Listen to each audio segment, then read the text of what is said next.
Coming to you live from the Stream.tv studios in Hollywood, California, Pensado's Place is brought to you by Vintage King, the Blackbird Academy, Avid, Recording Connection, Studio 202, Slate Media Technologies and Slate Digital, and Audio Technica.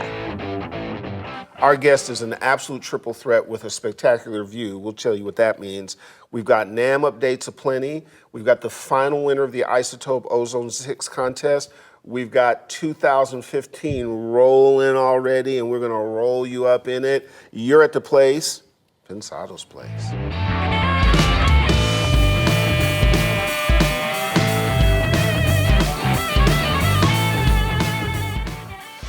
Man, glad to have you guys hanging out with us today. Going to be a special show. Probably a couple of little dental highlights along the way we might see and hear. I'm going to try to get Herb to say as many things with the S? Yeah. Man, I'm amazed that you're here, my friend. We may need to give them context. So what Dave is referring to is that yesterday I had extensive oral surgery, pretty aggressive. But because we have this Iron Man contest where he has never missed an episode, I've never missed an episode, there was nothing going to keep me not missing teeth or having teeth from doing this. So we're here. And by the way, I just have an amazing dentist who did it without pain. So we're rocking. Shall we get on with it? Let's do it. Cool. Hey guys and gals, back in the saddle with you for the first show of the new year. Let's make 2015 really big for you guys and for us. The like and subscribe mission never ends, but it sure is meaningful. We've banked 100,000 subscribers, gone on past that. We keep on pushing. It is an example of your incredible power. And Dave and I know we say it, and we don't have any other words. We just thank you so much. Yes. Our incredible sponsors, as always, the Blackbird Academy, Vintage King, Audio Technica, Avid, Studio 202, Recording Connection, all holding us down, all supporting to make sure we can keep bringing this show to you for free. They're incredible. And they've got a bunch of good things coming this year as well, too. For example, right around NAMM, which is about 2 weeks, Blackbird Studios coming with their incredible plug-in line. The first iteration is called the Blackbird Studio Drum Package. We've heard it, right? Mm-hmm. It's insane. What did you think when you heard it? Well, it was recorded at Blackbird. Enough said. Yeah. I think NAMM's a week away, but right. Not to correct you or anything. No, don't hit me. But the plug-in line's coming around then. That's why I do this part. Well, it just points out sometimes I'm here, sometimes I'm not. But we're all in the vicinity. You know what? The drum packages, we've heard it. It's John personally recorded a lot of these, and you know how fastidious he is and attention to detail. No question. And I can't wait to own a real copy. Yeah, and more stuff is coming. So that's coming soon. We'll keep you abreast of that.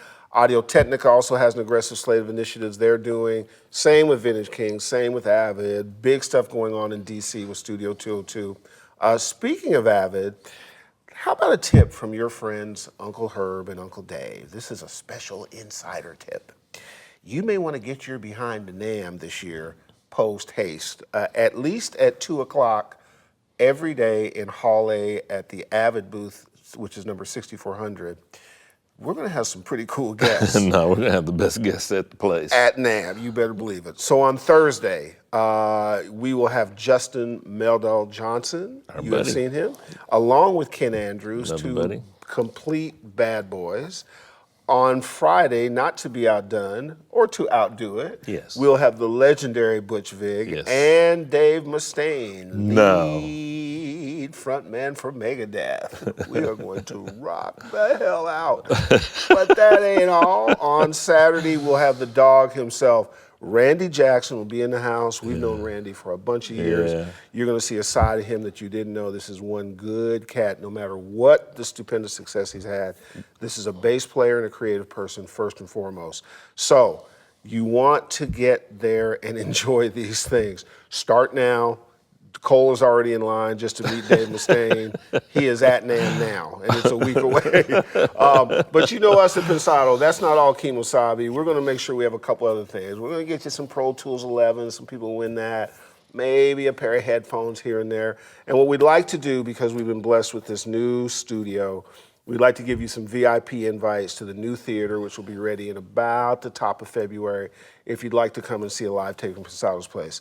So at the Avid booth at 2 o'clock Thursday, Friday, and Saturday, it's a carnival. Guests you want to meet, stuff you want to get, and a hang with us. We're going to have a good time. Additional shout outs. We talked about our big dogs. We always have them. We have a lot of other guys who really help support the show. People like Gobbler, Yes. people like G-Tech, people like UE, people like UA, and of course our friends at Isotope. And we get to give the last winner of the Isotope Ozone 6 contest. Who is it? Mark Klug. Mark Klug. Congratulations, Mark. Chongor's giving this. This is a Hungarian clap. Don't do that So again. is Brian. And look at this, stutter edit. Isn't it a good thing? I use it all the time, yeah. It's one of those plugins that you don't know you need it, then you use it, then you can't live without it. It does so many cool things. So, congratulations, Mark. We'll get that right out to you. Thank you, Isotope, for all your support. We gave you studio status, and again, we're going to have some invitations for that. We're about 2-3 weeks from that. We're so excited. We're over there a lot and getting it together and getting equipment and stuff together. Last thing, if you want to scroll through your, pull up Huffington Post, scroll through it last week. There's an article on yours truly, your favorite audio web show, Pensado's Place. We were a little embarrassed about the headline. They say some big and glorious things, but it's because of you. And so we're going to try to take this to the next level. So last thing, Dave and I want to see you at NAMM. You can see our booth schedule right here. We're going to be at a bunch of different places. Obviously, Avid, killer guests. We'll be at the Isotope booth. We'll be at the Hal Leonard booth. We'll be at the McDSP booth. We're going to bounce around and do a whole bunch of stuff. Look at the schedule, see if you're there, come up, take a flick, take a photo, let us thank you. Don't worry about thanking us, let us thank you. It's going to be an absolute ball. At last year's AES convention, we were trundling around and ended up in this great conversation with a gentleman and two of his cohorts about his studio and his expertise. Of course, he didn't know at the time. I knew who he was, because earlier than that, Tom Memrath from Vintage King had talked so much to me about this incredible studio in Malibu. And finally, we pulled that all together. It is our pleasure to welcome Richard Gibbs. It's to the my show. honor. Thank Rich, you very much, sir. Thanks for coming, having man. me. Thanks for coming. DP? Oh, I see you're pulling something up. Man, the dude Are you is- Googling me? The dude, I just calculated it, $1 billion in movies that he scored Wow. have sold $1 billion worth of box office in movies you've scored. yeah. I got it right here. Yeah. There's the numbers. It's all true. It's amazing how much it looks like your calculator, but because I did. I showed you saw saw it. Very good. It only goes to like 100 million, but That's close enough. one of the things I've always been curious about, Richard, is the difference, because I know nothing about composing for film and TV. I know records pretty well. What's the main difference when you try to compose for a film or TV show and making a record? Because you do both really well. Take writing for a record, add time and pressure, Yeah. basically. Yep. You know, lots of time and a boatload of pressure. Yep. You know, a huge, you know, a juggernaut of a schedule that's going to squish you under its wheels if you screw up. All my friends who do it point that out. Mm-hmm.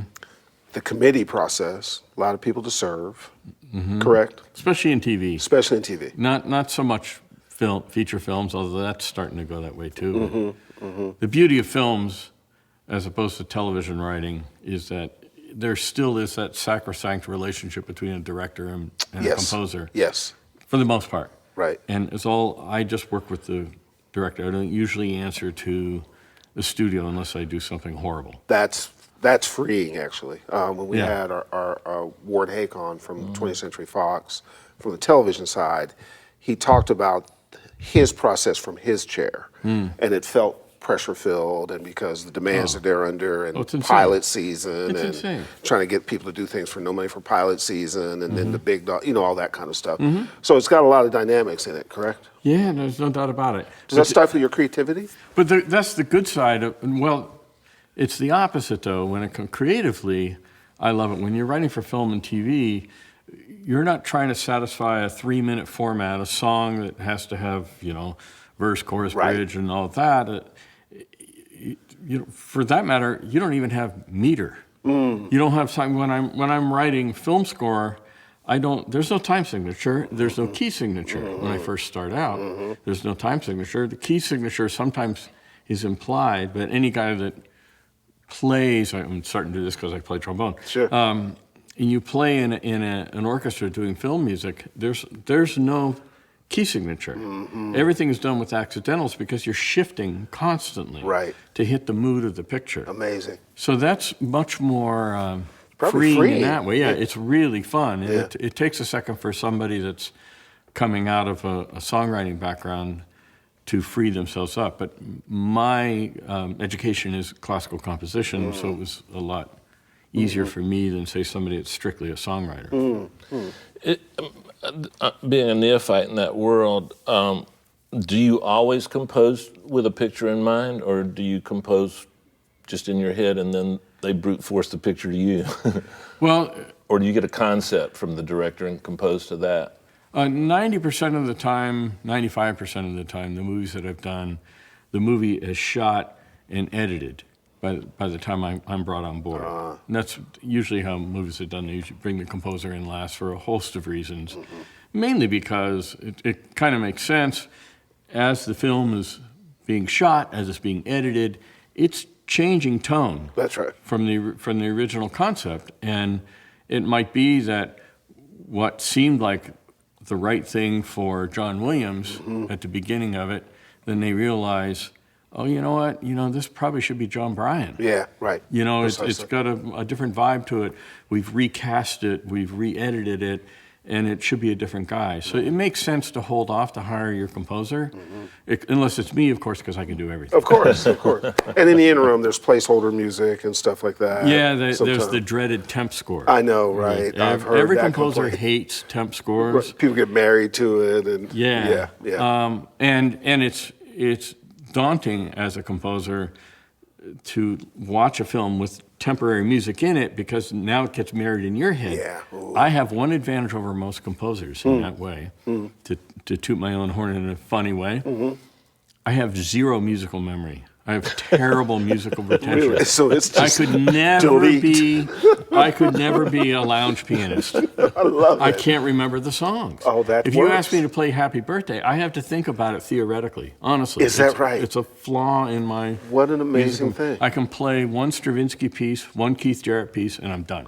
Wow. Were you lying about the Mensa being, can he be in Mensa and have that capacity too? can. What That makes you it more shove some Mensa. things out and bring other things in. That's right. You know what I mean? With the brain that active, it can't So handle your it.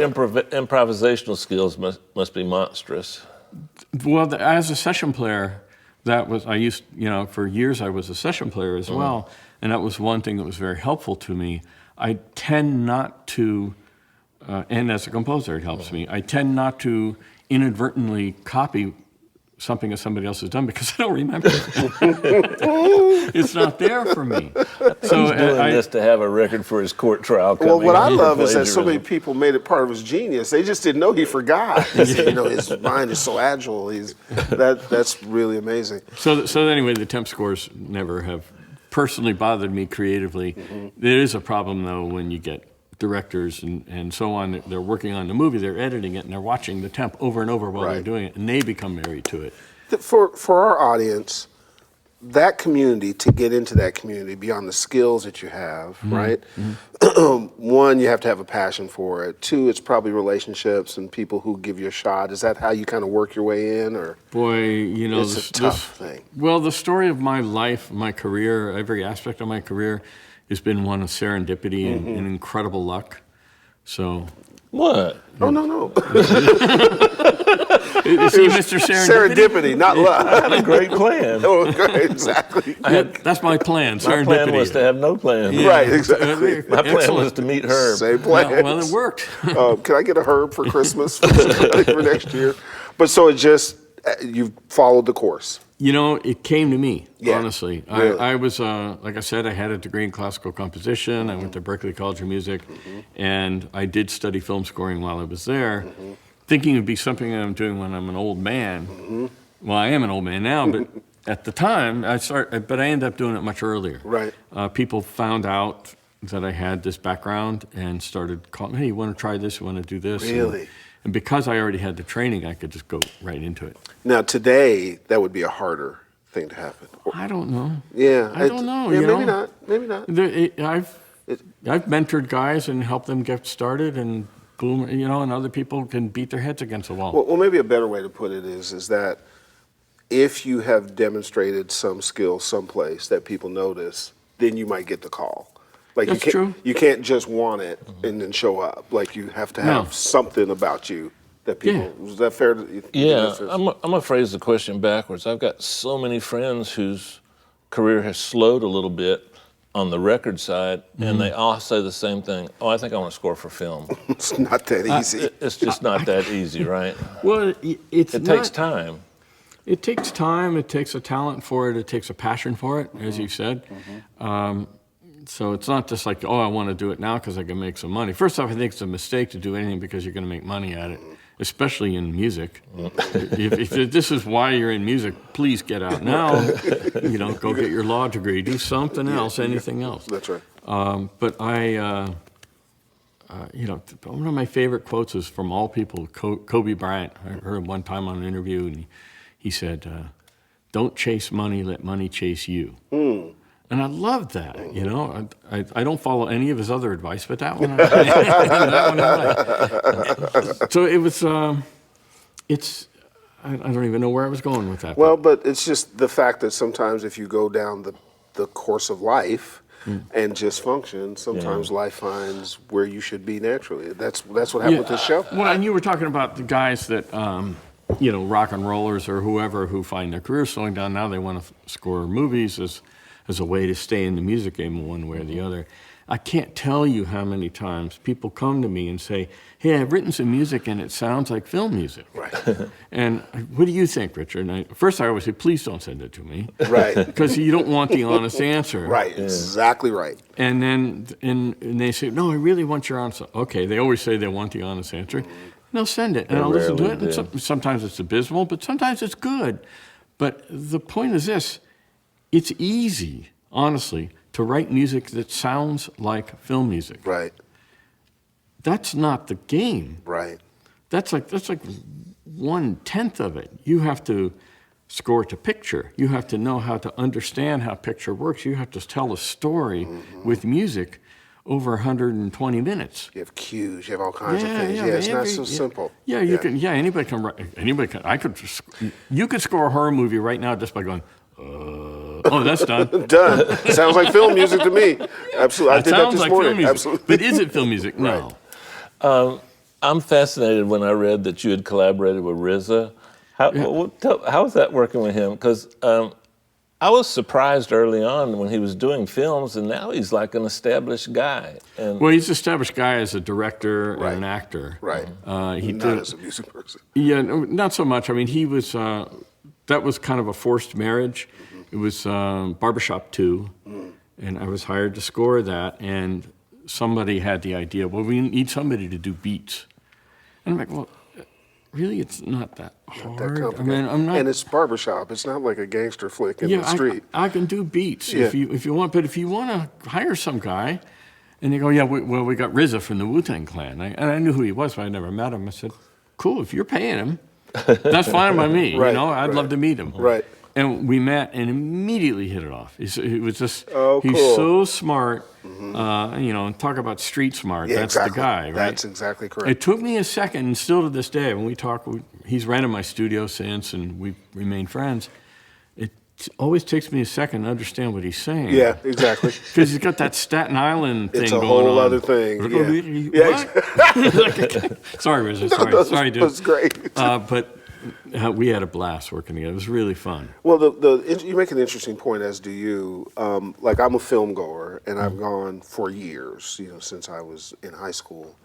And sometimes with my music brethren, there's a disdain, or there's a gap between them understanding the art and craft and passion of film and actors and all that kind of stuff, and what they do. And sometimes they're just disconnected. Sometimes they look, but it takes that kind of passion. And RZA had film passion. Oh, clearly. I mean, he is passionate to become a director, because it takes a lot of work. And Tarantino exactly. backed him up. Backed him up. And people don't sort of understand the study and the depth that you have to go to sort of learn, let alone find out your own kind of where you are as an auteur. But then the technical aspect of shooting a movie and editing a movie and preparing post, all this stuff, there's a lot to it. Now, you get a lot of help. You don't have to do it all yourself, but you have to care about the space to be in it. Well, here's the central thing for me, is it's human nature. Humans have always, throughout history, since campfires from Neanderthals on, I assume, we're storytellers. Absolutely. That's how we pass our history on. That's right. It's all about story. And that went through evolution after revolution over the years, and it came into the opera, right?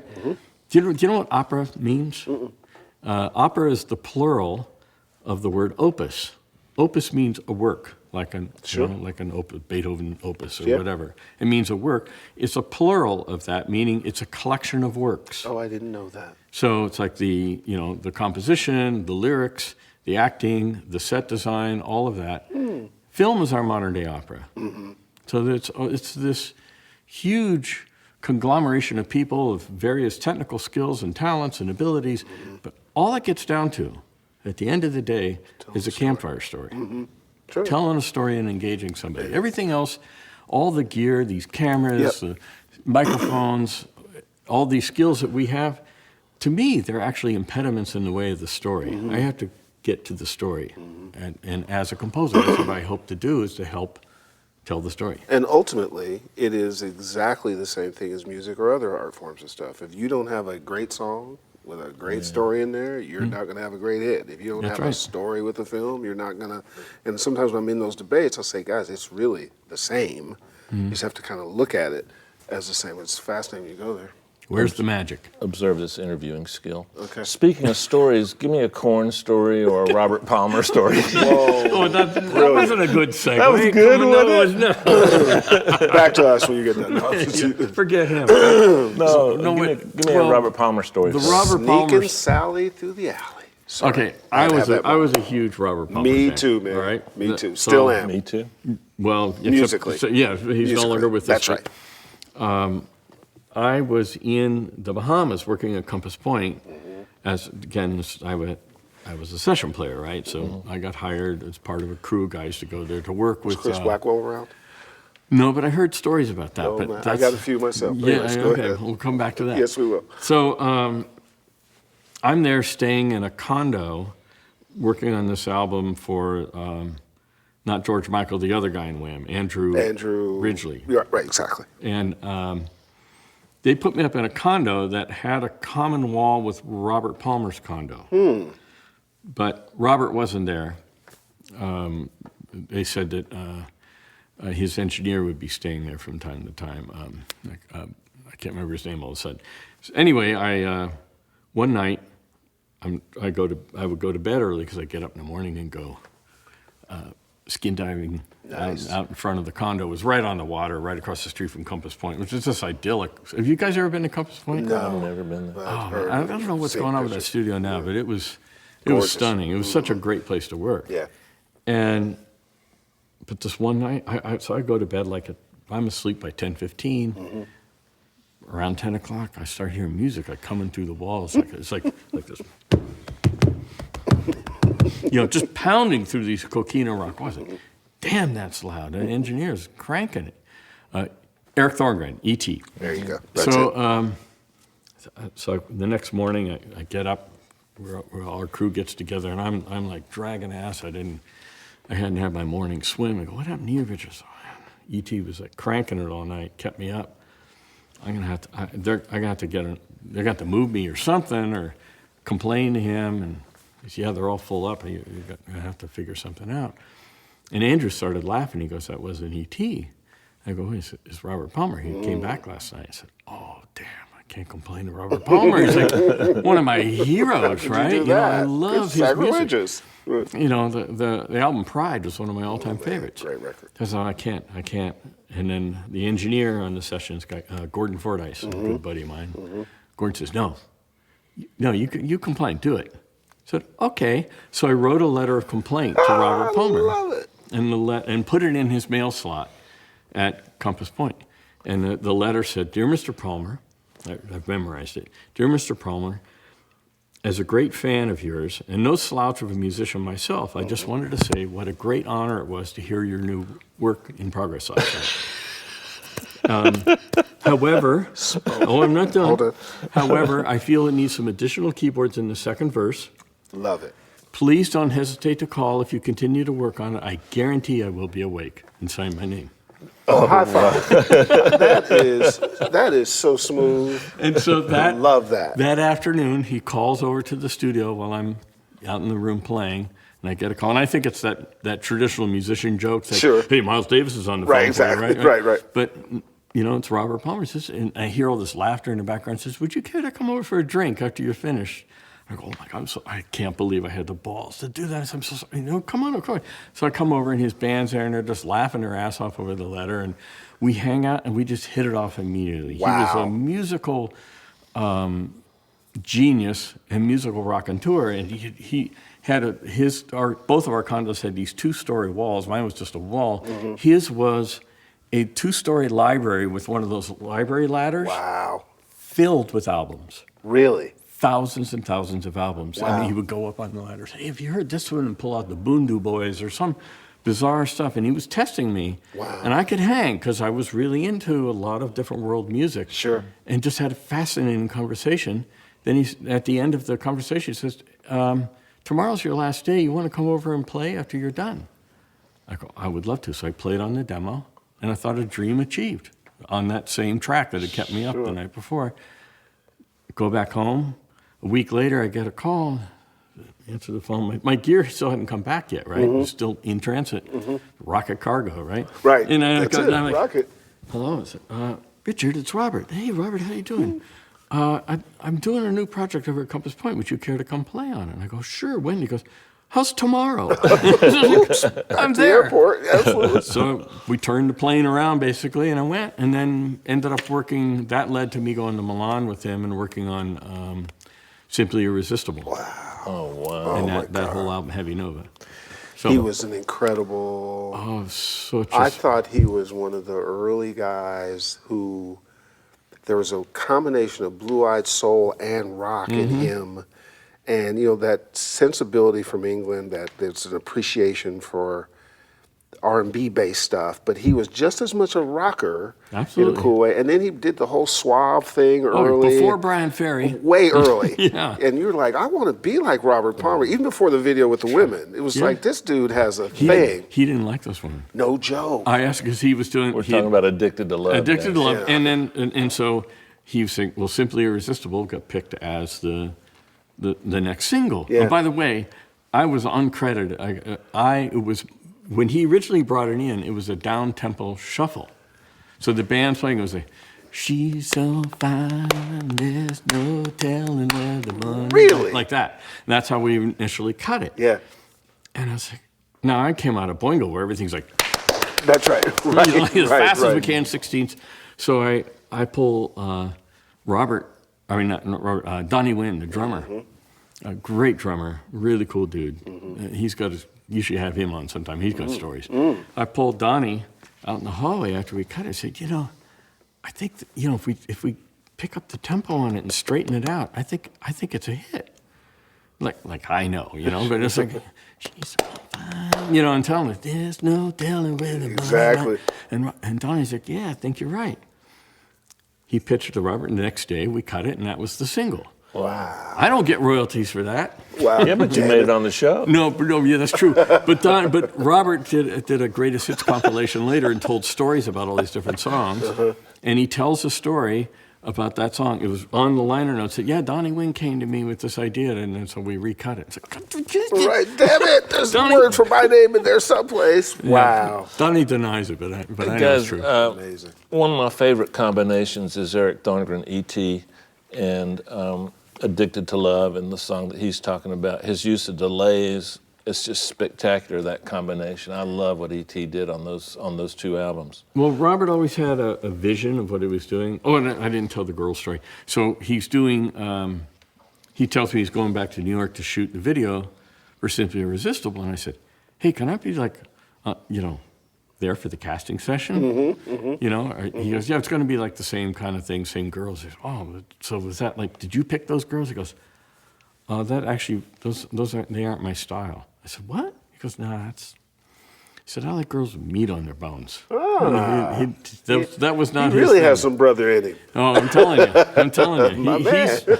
He was a class act. He showed up every day in the studio. We're just at Compass Point, right? Or in Milan at the studio. It's just a bunch of studio schlubs. He showed up with 3-piece suit and alligator boots. All the time. He was always Take his late. jacket off, fold it over the boom stand, and just start kicking ass. He Fastidious sang all on the every time. take. Wow. He loved what he was doing. He loved music. Wow. 80s, Oingo Boingo, seminal time period. How did it happen? How did it affect you? What was that like? Believe it or not, I was playing with Tom Jones. Really? Yeah, that's a whole nother story. Wow. This is serendipity. Another This is bad boy. serendipity all over the place. I got the Tom Jones gig because I got a cold call one night. I'm just sitting there and phone rings. I'd just been balancing my checkbook and realized I'm broke. Damn. Phone rings, pick up the phone off the floor, right? You know, no cell phones back That's right, then. that's right. Hello, is this Richard Gibbs? Yeah. Would you care to audition for Tom Jones? We're going to South America in 2 weeks. We need a keyboard player. Yeah. Yeah, let me check my calendar, right? Okay, audition or sure. Then, wow, you know, how hard is it going to be to play What's New Pussycat, right? I was a fusion player, you know what exactly. I mean? So I go down, audition, get the gig, and I ask him, how'd you arrive at me? Because I was still a newbie. I was green in town. He said, we picked your name out of the Musicians Union directory. Boom, him. You've got to be kidding me. I kid you not. Went to the G's, got you. Well, under keyboard. Now, you know, they say you make your own luck. I did make my own luck. Maybe they thought you were a Bee Gees or something. No. No, it's better than that. Oh. When all of the, they used, and I think they still do this in Musicians Union Directory, you'd be listed under each instrument, right? So if you're a clarinetist, you put yourself under B-flat, clarinet, whatever it is. I saw that there were all these categories for keyboards. They had broken it all out. There's clavinet, there was Fender Rhodes, there's Wurlitzer, there's acoustic piano, there was polyphonic synthesizer, monophonic synthesizer. They didn't know how to deal with it. They just gave a category to everything. Sure. Mellotron, harpsichord, clavichord, didn't matter. Now, most guys, they just listed themselves under the instrument that they owned and played. I looked at that and said, Opportunity. it's got a keyboard, I can play I play it. all of it. I listed myself under every one. There you There were go. only 2 guys that did that, me and Michael Boddicker. I'll be damned. Boddicker wasn't going to go out on the road. Right. That's I think right. Ralph Grierson was on a bunch of them too, but again, same thing. He was a session player. He's not going to go out on the road. So I was like, well, Cool. look, this guy plays all this shit. We'll hire him. So you make your own luck. Well, that's true. That's an adage that holds true today. And that was Tom Jones. Oh, sorry. And then how did you Boingo. get to Oingo Boingo? I couldn't play What's New Pussycat anymore, and I served notice. After we did 2 weeks in Argentina, 2 weeks in Vegas, and from there they're going to Ohio. I was born in Ohio. I didn't want to go back, right? So I was like, no, I'm done. It just didn't make sense for me for a whole host of reasons, so I tendered my resignation. And Tom's manager told everybody in the band for a face-saving move that I had been fired, even though I'd quit. But I didn't care, whatever.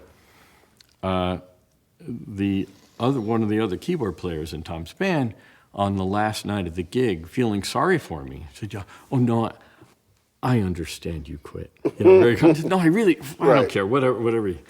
But here's this phone number. This might be a job when you get back to LA. Why don't you call this guy?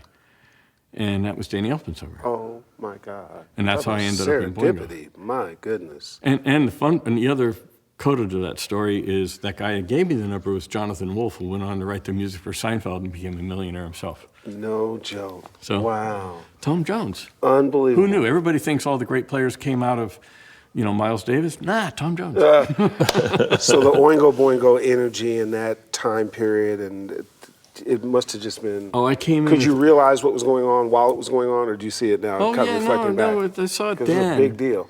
Well, Boingo was such a different, bizarre band because, I joined in 1980, and that was right kind of at the cusp of new wave and punk and all that, and most new wave and punk musicians were not trained musicians. They were garage players for the most part. Boingo was different. Half of the guys were trained, seriously trained musicians. The other half were street, including Danny, by the way. Who, Really? Well, he trained himself in a very smart way. Yeah. But he didn't have a degree in music or anything. But he was a very smart guy. Right. But anyway, so we were kind of a unique band in that way. We were this kind of hybrid band, and we're pulling music from all over hell and back. Danny's writing. I mean, it was Danny. All the West African influences and Balinese and all this. The sax player Leon would make homemade gamelan instruments and balafons and all this stuff. It was fantastic. We were doing stuff nobody else was doing. Wow, no, for sure. And even now, I don't hear anyone else doing I what haven't we seen did. anybody. Yeah. The impetus behind Woodshed Recording, that's like my dear friend Bobby Ozinski that I met you through Bobby. And his blog, by the way, the blog you did with him last week was incredible too. But, Bobby was telling me about that piqued my interest about you first, was the way he described your studio. And then, of course, Herb and I went online and saw the video, which you guys... Well, why don't we show them the video? Let's do it. Take a look at this, guys. This is an incredible facility out in Malibu. Check this out. Met you in the land of milk and honey, in an orchard where I drank from its juice all along. Its yield was fruitful and youth young, fair, playful and true.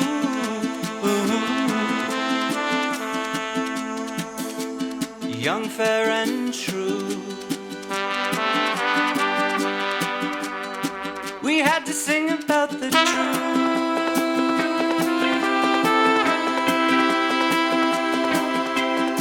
Love's the only one, the one and only one emotion of the ceremony. It's the earth, the sky, the woman and man, the matrimony of two souls who long to understand. Who long to understand each other. Who need to understand.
Two souls who long to understand. Who long to understand each other.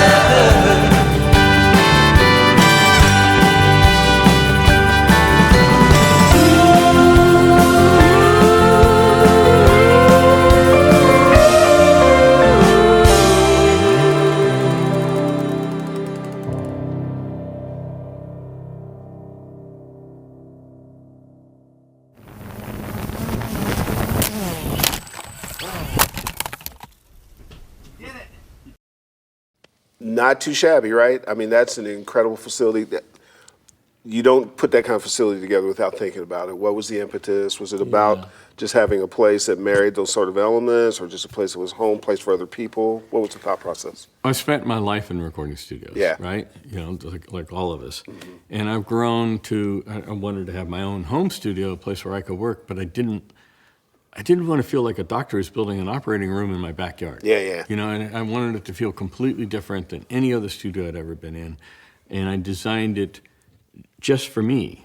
I designed it to do all the things I need to do. And as a film composer and sometime record producer and whatnot, I needed a room that was incredibly flexible. So we ended up with this floor plan that can move and do everything, all the interior walls move. I love the flexibility of it, yeah. And I'm a surfer, and it's located on a point sticking out in the ocean. There was no way I was going to block the view, so I had to break that rule of lots of glass all around. Right. So we were rewriting the rules of studio construction as we went along, and it worked. I'll tell you it's worked, because I've probably heard about your studio from 6 folks, and they're all veterans and all in awe. Dude, you gotta, it's like hard, but it's always, dude, man, if you don't, because as we shoot on location, if we don't capture like the cool places. Well, why don't you guys come out and shoot? So let's do that. So we'll set something up. We'd love to shoot something. I got a question for you. When I look at the pictures, it feels like about a 60 to 80 beats per minute studio. Can you do 120 in that studio? I mean, it feels so like the kickbacks. Is that what like you're it telling seems me? like you should be doing songs where a woman in a white dress is going through a flowing meadow at like about 80 beats per minute. I mean, can you do like 130? Can you do Oingo Boingo in there? I've gone all the way to 170. I've done it. Joke. I've done it. Okay, the good thing. It's a good thing. With a 30-piece orchestra, so it can be done. But it is a spectacular place. We should do an episode out there. Anytime. Anytime, guys. Yeah, Rich and I were talking about maybe doing an Into the Lair segment out there. Be great. That's a great idea. That's a great idea. Yeah, give people the secret to becoming an instant film composer in 1 hour. Yeah, that's it. Perfect. That's it. It's Well, 10 easy. minutes, I can teach really. them. Yeah. Perfect. 10 minutes, I could do it. I can show you how to do it. Easy. You've got to, and I think this is important, probably not as entertaining as I'd like to be, but maybe you can make it that way. But you've got a lot of good opinions about intellectual property rights. Can you give me like a 30-second or 1 minute? 30 seconds is tough, but Minute and a half. Minute and a half. I became active in intellectual property as I became an activist, an agitator, whatever word you want to use. All of us in the entertainment industry are affected by this. But by the way, it's not just us. It's pharmaceutical industry, it's photographers. And now that we're talking about 3D printing, it's manufacturing, everything. Intellectual property rights is the basis of the wealth of this country.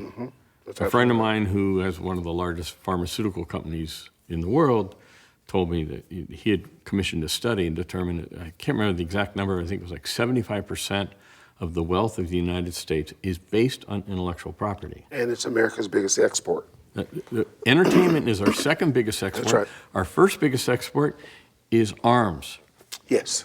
Tanks, guns, bombs, planes. Absolutely right. So personally, I think we should be emphasizing number 2. Number 2. Yeah. No question. So with that in is mind, that exactly the way you wanted to express that? I mean, Number 2 versus number 1. yes. Like some people really, when you say intellectual property, some people don't really fully understand the breadth of what that covers. It basically covers anything creative that you've done. You want to own it and make money off of it. Essentially, that's what it is, right? Well, it's right in. I mean, of course, it's multisyllabic, so the average congressperson can't wrap their head around it. But intellectual, your brain, property, it's right there. If you think of it and it's unique, then you own the right to exploit that. It's up to you to figure out what to do with that. If we want to step on that, if we want to say, you know what, no, that's no longer true, which a lot of internet freedom activists say, I actually agree with them as long as we get rid of all property rights. Now, if we want to destroy currency and we want to go to a whole different system, social contract, then it works. But with just taking that away, you're going to collapse the United States. What do you see as a solution? Well, other than the radical, which I just laid out, the solution is laws have to catch up with technology.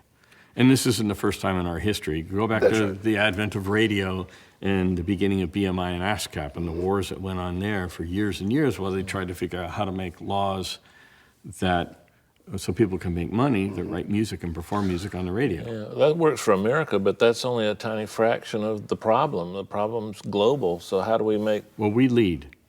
So we could put pressure on other countries, in other words. Just lead by example. Yeah. We're making money, we're doing it, and that's what's always happened. And laws always trail technology. Always. Technology's always out front, and laws catch up. It's just- you need a minute to get perspective Yeah. on how to, like the argument about net neutrality. So many places you could stand on that, and all of them have an element that makes sense, but you have to figure out how to customize this suit for something that's constantly changing, and that's very hard to do. And it will always change. That's right. You just have to accept that. It from the get-go. evolves constantly. Yes. Yes. But we're definitely in a, people sometimes accuse me of being a Luddite that are these, intellectual property freedom activists for the internet. And I actually say, no, you're the Luddite because you are insisting that the status quo is as it should be, and that's it. I said, no, we have to move past this. It'd be one thing if you're telling me, like, people aren't buying music anymore. People don't listen to music anymore. Well, they aren't buying it, but they're listening to it more than ever, and all entertainment. But we've lost it's just the economics have broken down. That's the exactly demand is higher than ever before. You know how I describe it, or we describe it oftentimes.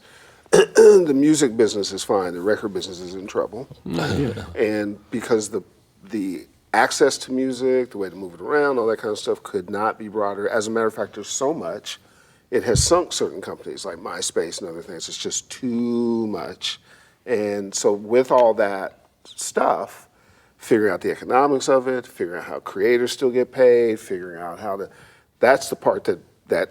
I'll give you a solution. Sure. You want a solution? Sure. The solution is forget about record companies, and I say this with all love for my friends in the record industry. They're done. Their business was to sell plastic. That's right. One form or another. That's gone. The de facto record industry now is the delivery system now, which is Google, Apple, your local ISP. All these guys are already making money off of music by simply selling the portal. Completely correct. So all we have to do is monetize that. It's already there. It's already in place. We just need the laws. The technology is right there. We could do it anytime we want to, but we need to have the steel in the laws. We need to have Congress that's smart enough to understand this. That's the hardest part. And then we're off and running. An interesting statistic is Adele, 21, that album came out in 2011. In 2014, it was still one of the biggest selling records. And it sold, to date, 30 million copies as an album. So it could be argued... When you say an album, you mean a CD? Well, meaning either buying the entire album on iTunes or... in any collection, any form, I see. So people, if you give them something really good, which I would argue 21 is a great album, they'll buy it. 30 million records is nothing to sneeze at. Not at all. And so if you look at, to me, when I look at the landscape, the problem is not just the way intellectual property is handled, we're not creating the things people want to own right now in terms of records. People are scared because this whole industry has been going through this shrink, this vacuum. And so now people are scared. Back in the golden days, the 70s and 80s and 90s, when the industry was growing, there's money to throw around. We can try this. Let's sign this bizarre 8-piece band called Oingo Boingo. That wouldn't happen today. Let's give you tour support. Let's do those Let's see what things. happens. Yeah, Europe's still a little bit ahead of us in terms of being able to do that. When you look at the big blockbusters, a lot of them are coming from There's Europe. another issue, too. Or Australia. There's another issue, too. We came up, the business was not commoditized. It's commoditized now. And so the fact that everybody has access to it, our show is successful because people can access things on their computer, and now everybody makes music. There used to be a system where you had to get through the system, there's gatekeepers, and people would sort of determine, I'm not saying it was perfect, but that's how it was, and it made things a little more selective, let's put it that way. I'm not saying necessarily especially unique. So there's a lot more music, and some comes up to the fore, but it's all been sort of pressed down in terms of the economics. So when you have a commodity, commodities by nature are things that end up sort of being flattened because everybody can get to it, and it's never going to come back like that. That ship has sailed. There will be outliers, Adele and this one and Taylor Swift, but it's going to take, if you look at behind like Taylor Swift's success, there's a business model that Scott Borchetta came up with that made that $1 million in the first week happen. And so it's people finding ways to make the business special to match music that's special. And there's just not enough of that to drive an industry. So, we're just in different times. Our show would not be successful in the early days because now we can point out stories. NBC wouldn't have put you on. There were only 3 channels. You're not broadcast people. So the proper channels to implement some of these changes, would that be Congress? Would it be NARIS? Would it be? All of it. NARIS represents part of the problem in a way, but they're not stupid people. Right. These are very smart people. They know what the problems are, but really we need laws that support. We don't need laws that support NARIS. We need laws that support the artists, the actual intellectual property, the people who create the music. One of the problems that the record industry is in the way of progress because they, as much as they can, they want to hold on to an old model, understandably, but that's not necessarily for the best for the artist. You can see the metaphor is the streaming services. The reality of it is that all the money that the streaming services pay go to record companies. They don't go to the rights holders. And so the creative people, that doesn't stream back down. So one of the predicates to your question is put pressure on people for what? Is it about rights holders getting money? Is it about the record business becoming healthy? Is it about let me make a suggestion. We got to do part 2. We have a segment called Corner Office. Do a panel on this. So we have a section called Corner Office where you have interactive questions, but just because we're in our sort of setup before our new place, we didn't get a chance to get to it. Let's do it with Ian Rogers. Let's get my buddy. So let's get Ian. And by the way, when we first started out, you might not know this history, or maybe you do. When we first started out at a network called This Weekend, our producer's other show was This Week in Music with Ian Rogers. That's why he told me about you guys. We started the out first together. time I heard about you guys was through Ian. We started out together. So let's do that. So let's do 2 things. One, we'll pick it back up, but we'll do it at your spot. Ian's a Malibu guy. I see him out there all the time. He and his wife and his kids. We actually go to the same place and hang out, Westward Beach. And we'll pick it back up. What do you think? Good idea? I think it's a great idea. I think it's timely. It's something we have an obligation. And I like hanging out in Malibu at nice places. So. Oh, you talk about that? Yeah, absolutely. Okay. Richard. And makes my commute easier, too. Absolutely. So glad that we stopped in the hallway at AES and had a great chat. Tell your guys we said hello. I will do that. This has been a great hour. Oh, it's a charm for me. Thank you. And we have more to do. All right. I'm looking forward to it. Dave, take us home. Hey, guys. One of the things I want to leave you with is we were talking about a pathway to success in film and TV, and let's expand the concept to a pathway to success at anything.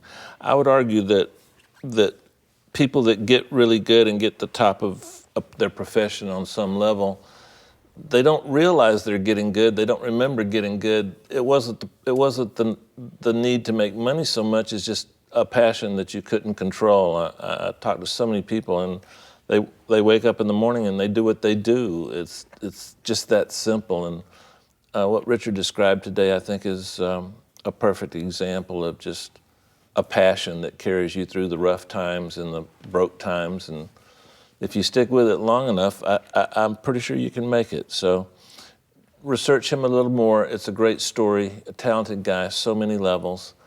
And we'll see you real soon. All right.